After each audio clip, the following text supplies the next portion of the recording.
In today's video, I'm going to teach you how to share screen on Discord Mobile. If you've ever wanted to show a friend what's on your phone, maybe a game, a slideshow, or how to fix a setting, Discord's mobile screen sharing makes it simple. Before we begin, make sure your Discord app is updated and your internet connection is stable. Also, remember that anything on your screen could be visible to others in the channel.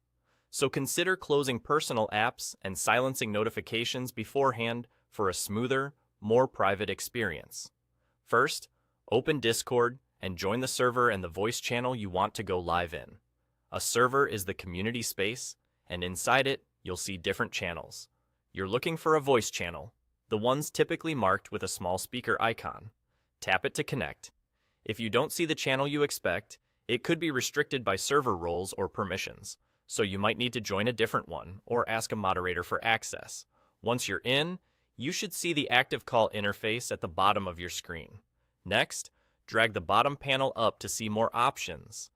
This small panel is your call control center. Pulling it up reveals additional tools beyond the basic mute and disconnect buttons. Take a second to look around so you know where everything is. This helps you manage your session without fumbling. If your screen doesn't move, make sure you're still connected to the voice channel, and try dragging from the very bottom edge.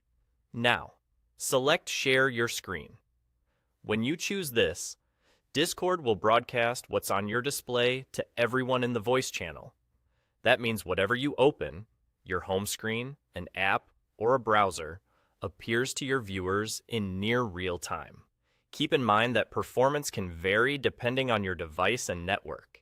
If your screen looks choppy to others, closing background apps or moving closer to your Wi-Fi can help. Some devices may show a brief informational prompt. This is normal and is there to remind you that you're sharing your screen. That's all. You're live and sharing.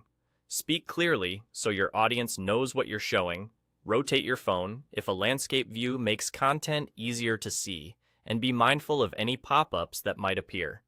When you're done, simply return to the same call controls and end your session. Quick recap. Join the server and the voice channel. Drag the bottom panel up and select Share Your Screen. With these simple steps, you can confidently present anything from your mobile device to your Discord friends or community.